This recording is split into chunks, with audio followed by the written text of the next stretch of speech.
أعوذ بالله من الشيطان الرجيم بسم الله الرحمن الرحيم أولئك الذين امتحن الله قلوبهم بالتقوى لهم مغفرة وأجر عظيم. سامعین محترم اور معزز ساتھیوں، حضرت عمر فاروق رضی اللہ تعالی عنہ کی سیرت کا قصہ بیان کیا جا رہا ہے۔ پچھلے ہفتے یہ واقعہ چل رہا تھا کہ حضرت عمر فاروق رضی اللہ تعالی عنہ اپنی ہجرت کے وقت کا ایک قصہ بیان کرتے ہیں کہ جب ہجرت کا وقت آیا تو میں اور عیاش بن ابی ربیعہ اور ہشام بن ابی العاص، یہ تینوں الگ الگ قبیلے سے تعلق رکھتے تھے، یہ منصوبہ بنایا کہ میزات بنی غفار مکہ سے 10 میل کی دوری پہ ایک جگہ ہے، وہاں کے باغ میں صبح صبح سب کو جمع ہونا ہے اور سب کو الگ الگ جمع ہونا ہے تاکہ کسی کو یہ پتہ نہ چلے کہ ہم ہجرت کر رہے ہیں۔ یہ منصوبہ کون بنائے؟ حضرت عمر فاروق رضی اللہ تعالی عنہ۔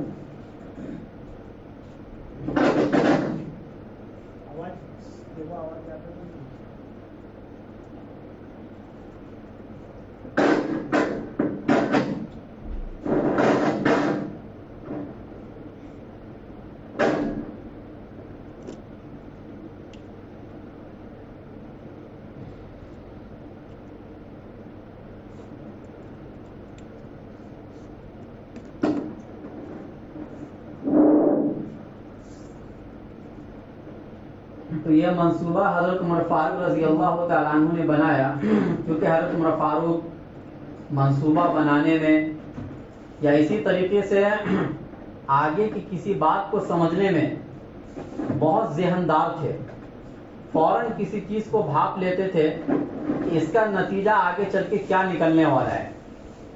چنانچہ پھر حضرت عمر فاروق نے یہ بھی کہا کہ اگر ہم میں سے کوئی صبح اس باغ میں نہ پہنچ سکا تو یہ سمجھا جائے گا کہ اس کو روک لیا گیا، ہم اس کا انتظار نہیں کریں گے، اگر اس کا انتظار کریں گے تو پھر ہمیں بھی پکڑ کے لے کے آ جائیں گے مکہ واپس، پھر ہم مدینہ نہیں جا پائیں گے۔ چنانچہ ایسا ہی ہوا، ہشام بن ابی العاص کو روک لیا گیا اور حضرت عمر فاروق اور عیاش بن ربیعہ اور ان کے ساتھ اور بھی لوگ یہ مدینہ کے لیے نکل گئے۔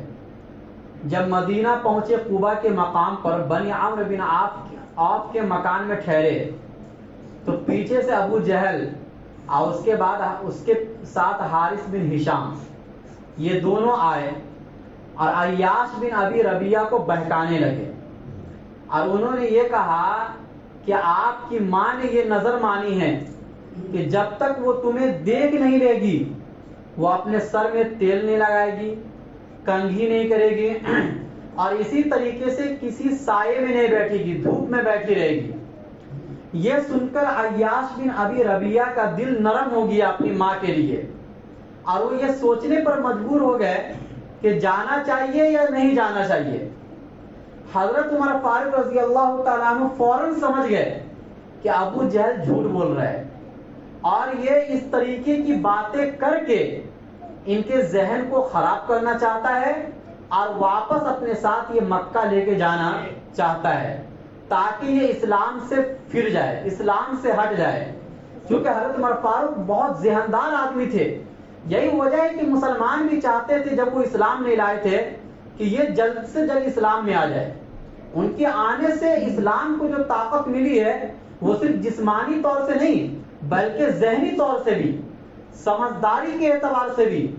جو منصوبہ حضرت عمر فاروق بناتے تھے اور جس چیز کے بارے میں حضرت عمر فاروق فیصلہ کر دیتے تھے، سمجھو کہ وہی ٹھیک ہے، اس کے علاوہ ٹھیک نہیں ہو سکتا ہے۔ حضرت عمر فاروق نے فوراً کہا، یا عیاش، اے عیاش، تم ان یریدک القوم الا عن دینک، یہ چاہتے ہیں کہ تم کو تمہارے دین سے پھیر دے۔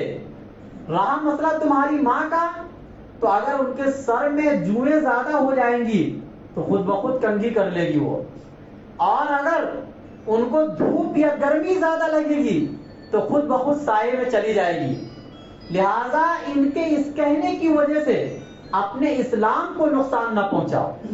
یہاں پر رک کر حضرت عمر فاروق کی بات پر غور کیجئے کہ دین اسلام کو اپنے ماں باپ کی محبت میں قربان نہیں کیا جا سکتا ہے.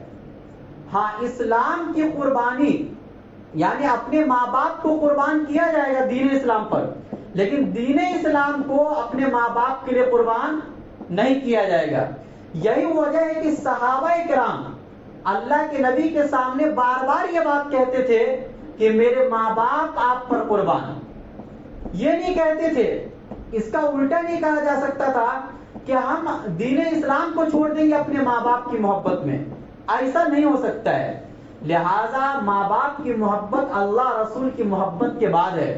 اگر ماں ہمیں مجبور کر رہی ہے کہ اگر آپ اسلام کو نہیں چھوڑو گے تو ہم مر جائیں گے یا ہم کھانا نہیں کھائیں گے یا اس قسم کی باتیں کرتی ہیں، تو ایسی صورت میں ماں کی بات نہیں مانی جائے گی.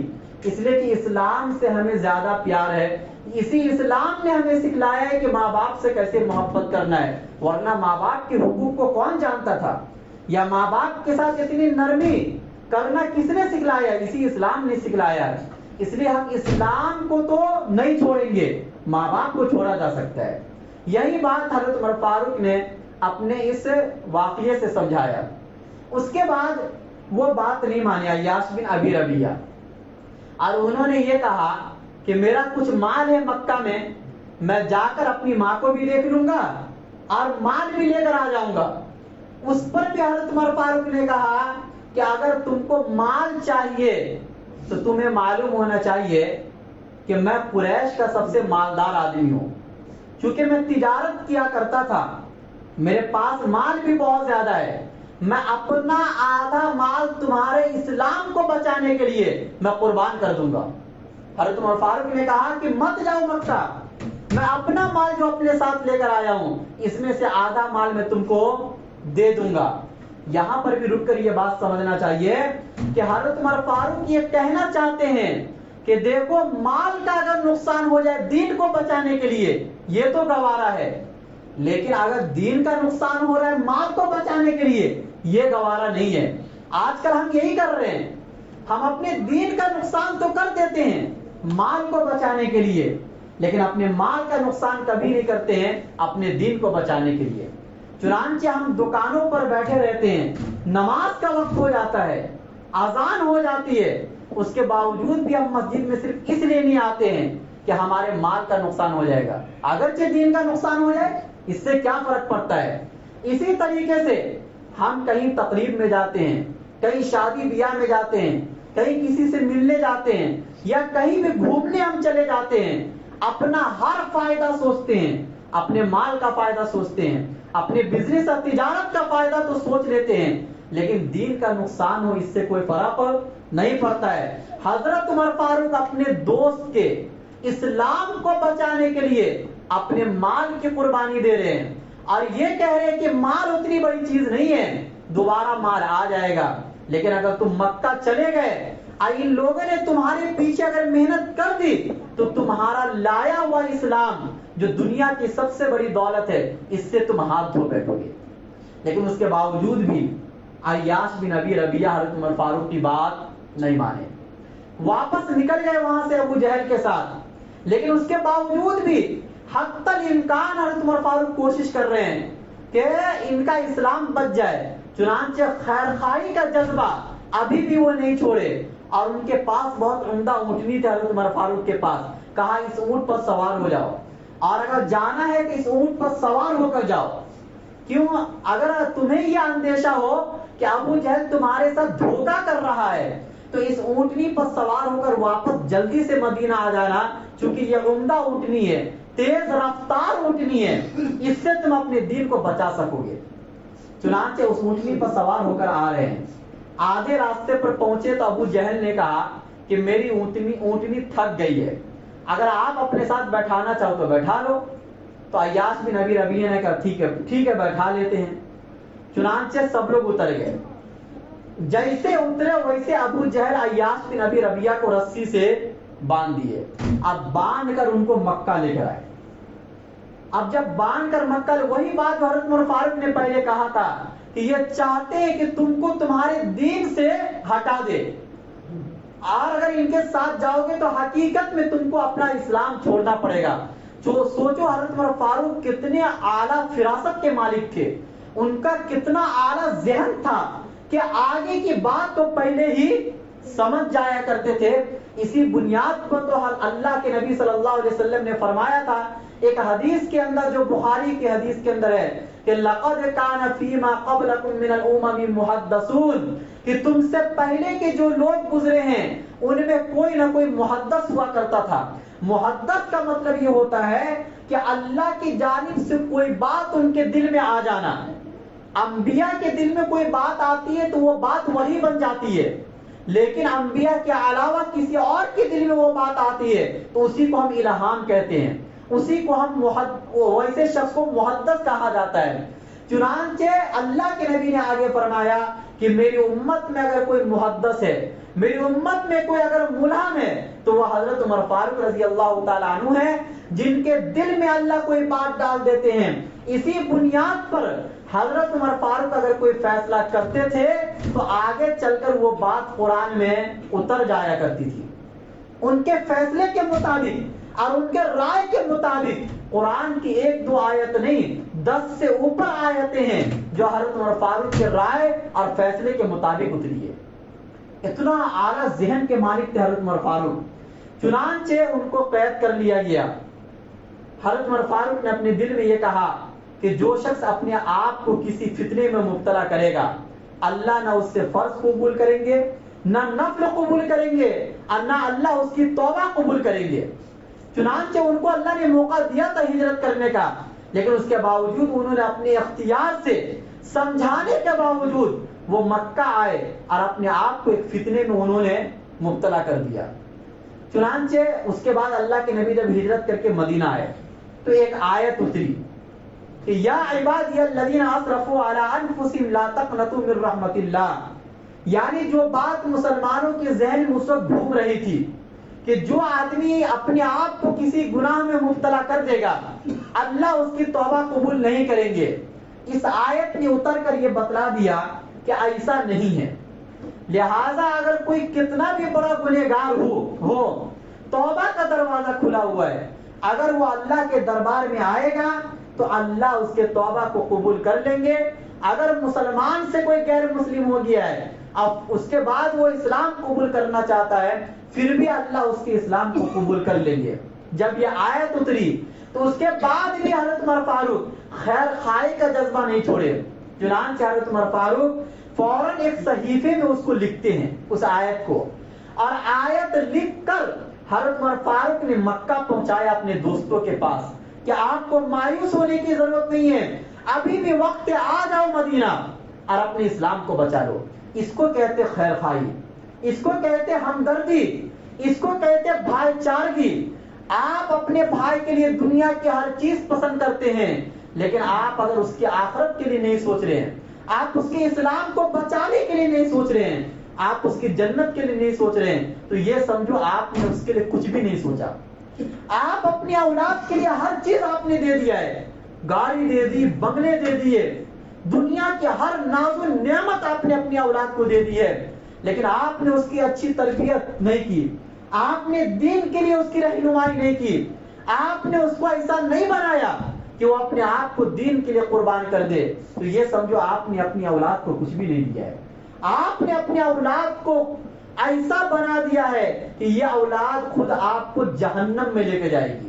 اسی بات کو خود اللہ نے قرآن کریم میں فرمایا یا ایھا الذین آمنوا قوا انفسکم واہلیکم نارا, اے ایمان والو تم اپنے آپ کو اور اپنے گھر والوں کو جہنم کی اس ایندھن سے بچاؤ جس کے ایندھن لوگ اور پتھر ہوں گے.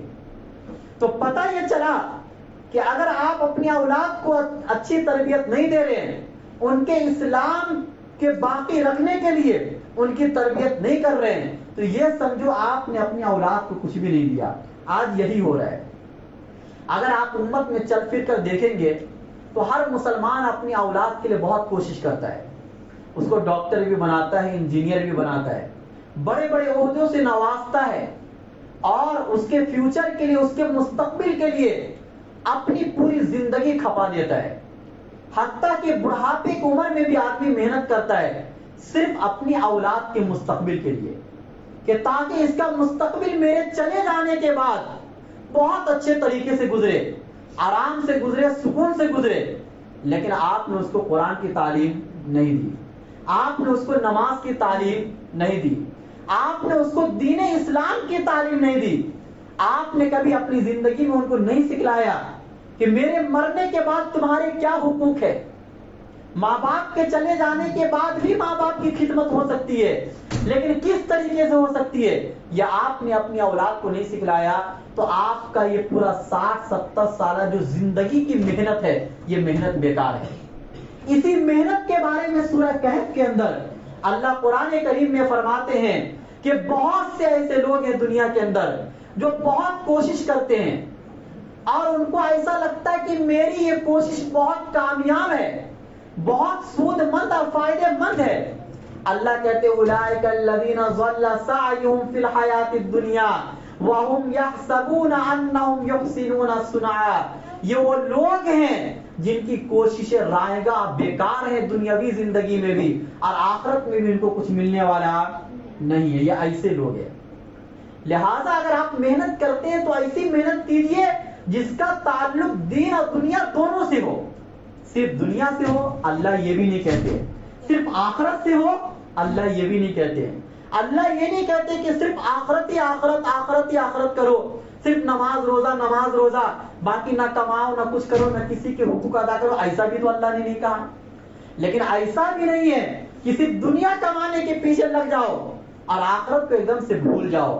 حضرت عمر فاروق کے اس واقعے سے ہمیں یہ سبق ملتا ہے کہ عمر فاروق اتنے مالدار آدمی، اتنے بڑے بہادر آدمی، جن کے اسلام لانے کے لیے اللہ کے نبی رو رو کو دعا کر رہے ہیں، وہ شخص ایک شخص کے اسلام کو بچانے کے لیے کبھی تو اپنے مال کی قربانی دیتا ہے، کبھی تو اپنے عمدہ اونٹ کی قربانی دیتا ہے، اور آخر میں جب قرآن کی آیت اترتی ہے تو اس موقع پر بھی وہ آیت لکھ کر مکہ بھیجتے ہیں تاکہ میرے ایک بھائی کے اسلام بچ جائے.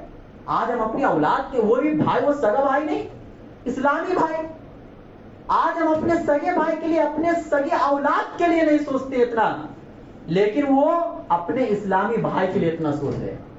بہرحال عمر فاروق کا یہ قصہ حدیث کی کتابوں کے اندر موجود ہے. دوسرا واقعہ، حضرت عمر فاروق رضی اللہ تعالیٰ عنہ ایک مرتبہ مکہ سے 12 میل کی دوری پر ایک جگہ ہے زدنان، جب ان کی خلافت کا دور تھا تو اس جگہ پر آئے اپنے کسی ساتھی کے ساتھ جن کا نام تھا غالباً عبد الرحمن بن حاتب. ان کے ساتھ اس جگہ میں تفریح کر رہے تھے. تو حضرت عمر فاروق نے کہا کہ لقد رأیتنی بہذہ الشیاب فی اجمال للخطاب. ایک وہ زمانہ تھا، زمانہ جاہلیت، جب یہ دین اسلام نہیں آیا تھا، میں اپنے باپ خطاب کے ساتھ اسی جگہ پر اونٹ چرایا کرتا تھا. کیا چرایا کرتا تھا؟ اونٹ چرایا کرتا تھا. اس کے بعد حضرت عمر فاروق کے جملے سنو. وَكَانَ فَظًّا غَلِيظًا، میرا باپ بہت سنگ دل اور بہت سخت تھا. احتطب علیہا مرۃ واختطب اخرى، میں کبھی اونٹ چراتا تھا اور کبھی لکڑیاں چننے لگتا تھا، کیونکہ اس زمانے میں لکڑیاں چننے کی ضرورت پڑتی تھی آگ جلانے کے لیے. سوچو کیسا دور تھا عمر فاروق کا. اس کے بعد عمر فاروق نے کہا فاصبحت اليوم، آج میں نے صبح کیا ہے، یعنی ایک آج کا دن ہے. کیسا دن ہے؟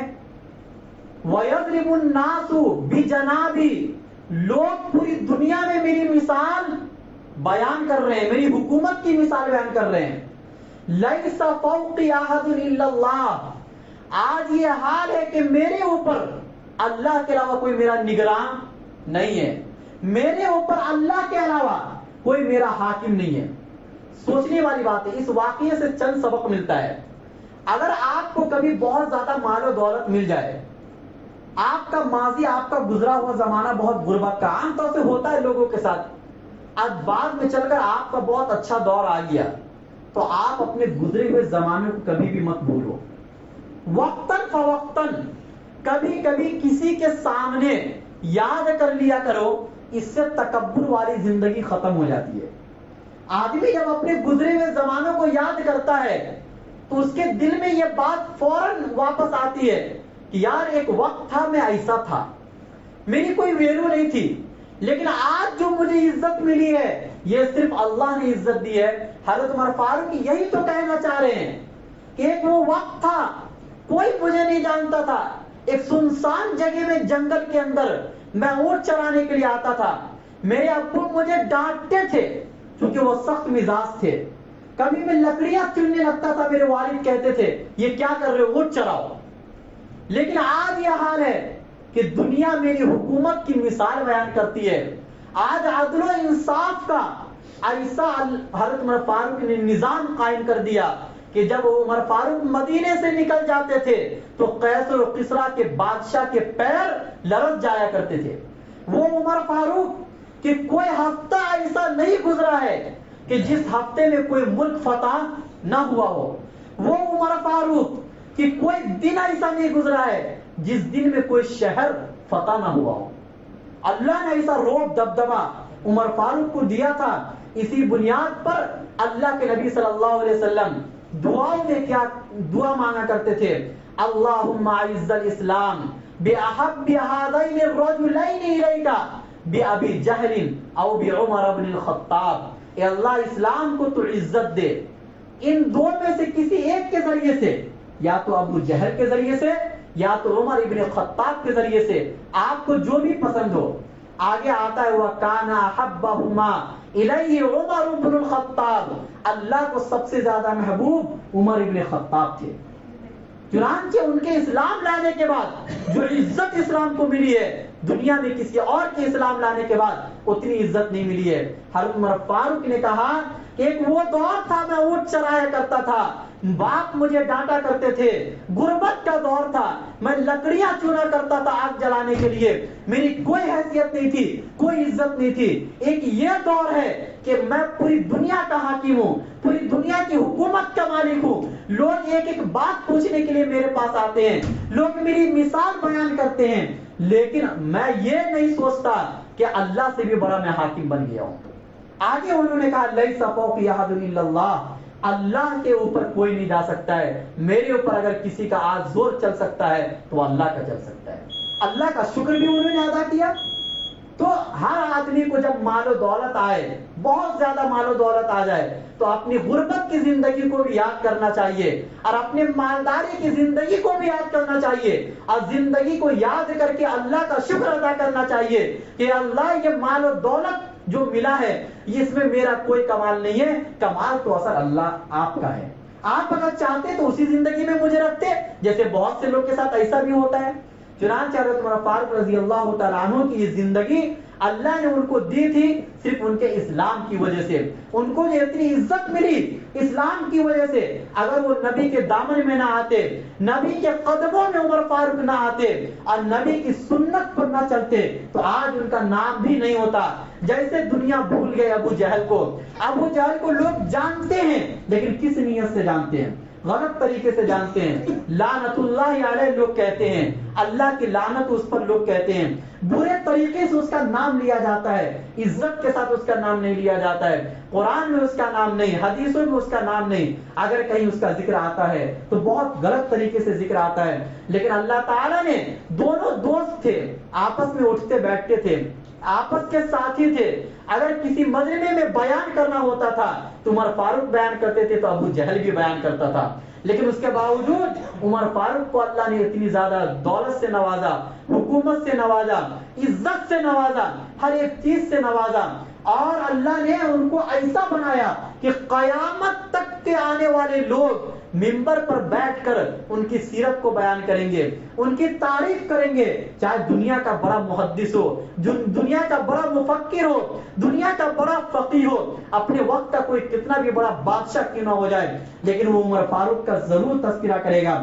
ہم کیا ذکر کریں گے, مسلمان تو مسلمان، غیر قومیں حضرت عمر فاروق کا ذکر کرتی ہے. ان کے اسلام لانے کے بعد انصاف کا جو دور تھا ان کی حکومت میں، اس حکومت کا لوگ ذکر کرتے ہیں. اب مثال بیان کرتے ہیں کہ کیسی 10 سال میں انہوں نے حکومت چلائی ہے کہ 2 آدمی میں کبھی بھی لڑائی نہیں ہوئی. ان 10 سالوں کے اندر ایسی حکومت عمر فاروق نے چلائی ہے کہ عبداللہ بن عباس رضی اللہ تعالیٰ عنہ فرماتے ہیں کہ 2 آدمی میں آپس میں کبھی بھی لڑائی نہیں ہوئی ہے.